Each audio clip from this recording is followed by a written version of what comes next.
Hello and welcome to Jnanpith.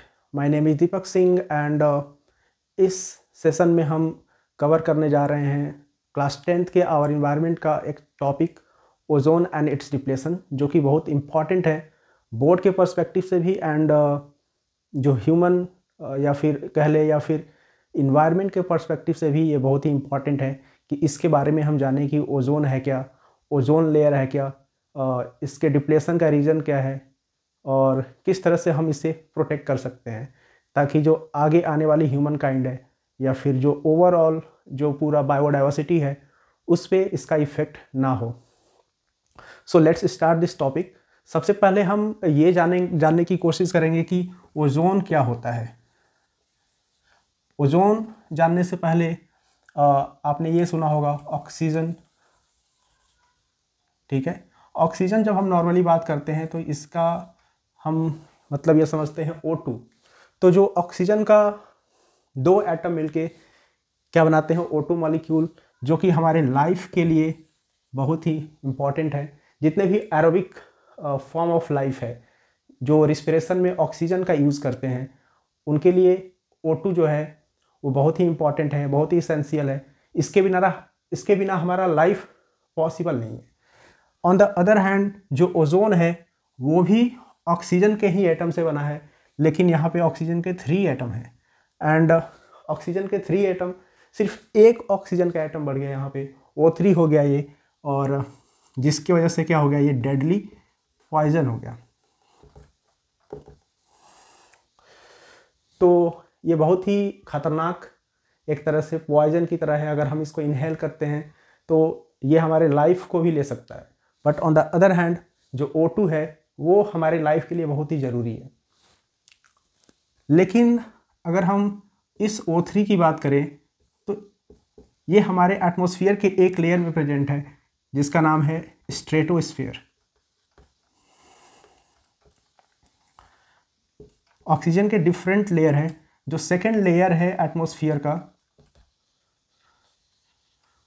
उसका नाम है stratosphere. First one is troposphere जिसमें लाइफ के सभी फॉर्म्स प्रेजेंट हैं एंड जो दूसरा लेयर है वो है स्ट्रेटोस्फेयर। स्ट्रेटोस्फेयर में एक लेयर है ओजोन का जो सन से आने वाली यूवी रेस से हमें क्या करता है, प्रोटेक्ट करता है। तो क्या होगा अगर ओजोन लेयर ना हो?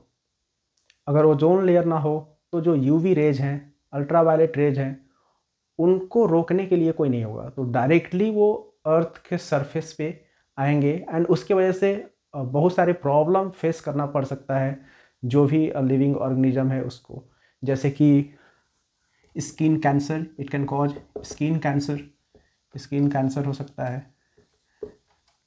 फोटोसिंथेसिस जो प्लांट करते हैं जिसके हेल्प से प्लांट अपना खाना बनाते हैं उसमें डिक्लाइन आ सकता है। तीसरा, कैटरैक्ट हो सकता है आई में, जो मोतियाबिंद होता है जिसके चलते आईज से देखने का जो क्षमता होता है वो कम हो जाता है। उसके बाद एम्ब्रॉयनिक मोर्टेलिटी रेट वो बढ़ सकता है। जो अगर वीमेन प्रेग्नेंट है तो उनके बच्चे का डेथ होने का चांसेस वो बढ़ सकता है। जो हमारा इम्यून सिस्टम है वो इससे इफ़ेक्ट होगा। तो ये सारे प्रॉब्लम हमें फेस करने पड़ेंगे अगर यूवी रेज डायरेक्टली अर्थ पे आए, अगर ओजोन लेयर प्रेजेंट ना हो हमें प्रोटेक्ट करने के लिए यूवी रेज से। तो इसी सेगमेंट पे हम आगे बढ़ते हैं और ये जानते हैं कि जो ओजोन लेयर का फॉर्मेशन है वो स्ट्रेटोस्फीयर में कैसे हुआ था। तो ये हमारी अर्थ है, ये एटमॉस्फेयर का फर्स्ट लेयर है विच इज कॉल्ड ट्रोपोस्फियर, और दिस वन इज स्ट्रेटोस्फियर। तो स्ट्रेटोस्फियर में भी ढेर सारे जो ऑक्सीजन के मॉलिक्यूल्स हैं। होगा ये कि जो यूवी रेज हैं, जो सन से आने वाली यूवी रेज हैं, इस O2 पे क्या होंगे, स्ट्राइक करेंगी और ये जो O2 है वो बाइफरकेट हो जाएगा। ये जो O2 है वो दो पार्ट में डिवाइड हो जाएगा, दो एटम्स में डिवाइड हो जाएगा, दैट इज O+O। फिर ये जो ऑक्सीजन का एटम है वहाँ के किसी O2 मॉलिक्यूल के साथ कंबाइन होगा और क्या बनेगा O3। फिर ये भी जो O है किसी O2 मॉलिक्यूल के साथ कंबाइन करके क्या बनाएगा O3। फिर ये जो सन से आने वाली यूवी रेज है इस O3 पे क्या करेंगे, स्ट्राइक करेंगी, तो ये क्या बनेगा O2 प्लस O। ये भी अगर इस पे स्ट्राइक हो रही है सन की अल्ट्रावायलेट रेज तो ये भी बनेगा O2 प्लस O। फिर ये इसके साथ कंबाइन होंगी, ये इसके साथ कंबाइन होगा, फिर बनेगा O3। तो ये जो डायनेमिक प्रोसेस है, जो कंटिन्यूअस प्रोसेस है, जो नेवर एंडिंग प्रोसेस है, वो लगातार चलता रहता है और जो ओजोन लेयर की थिकनेस है वो मेंटेन रहती है। प्रॉब्लम तब आएगी जब इस नेचुरल प्रोसेस में अगर कोई इंटरप्शन आएगा कि ये जो ओजोन लेयर है O3 है, इसकी जो ब्रेक डाउन होने का जो प्रोसेस है वो बढ़ जाए तो प्रॉब्लम आएगी, चाहे वो नेचुरल हो या फिर ह्यूमन एक्टिविटी के रीजन से हो। तो मेनली जो ये डिप्लेशन है वो ह्यूमन एक्टिविटीज के चलते होता है।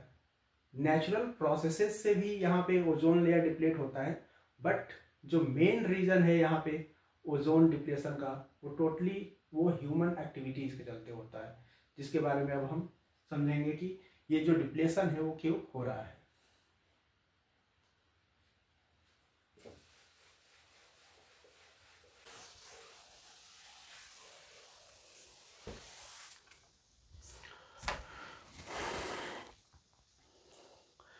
तो कुछ ह्यूमन एक्टिविटीज़ हैं जिसके वजह से ओजोन डिप्लेटिंग सब्सटेंस निकलते हैं, जिसको हम शॉर्ट में बोलते हैं ODS। ODS ozone depleting substance. उसमें जो फर्स्ट हम डिस्कस करेंगे CFCs को, जिसको हम बोलते हैं क्लोरोफ्लोरोकार्बन।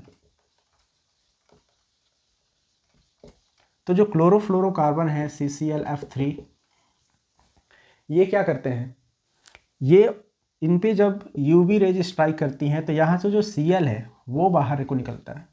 ये जो Cl है वो O3 के साथ रिएक्ट करता है और यहाँ से बनेगा ClO और O2।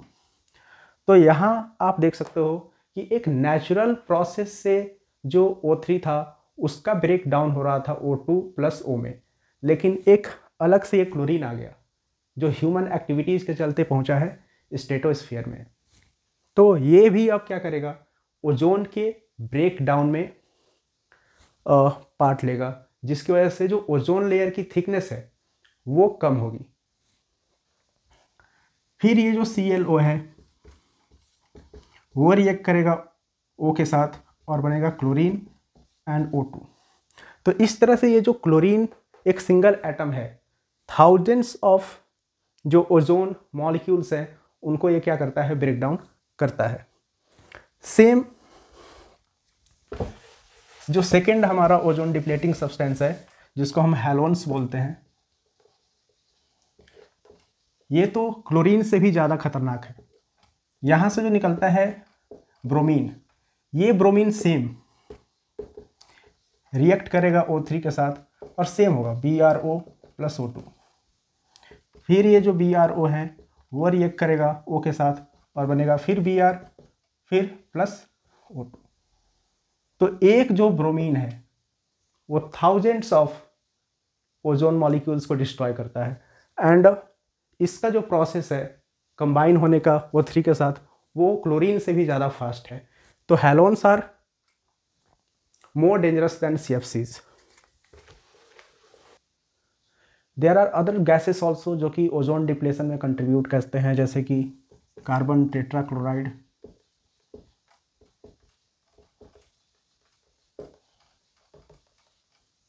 Nitrous oxide, methyl chloroform,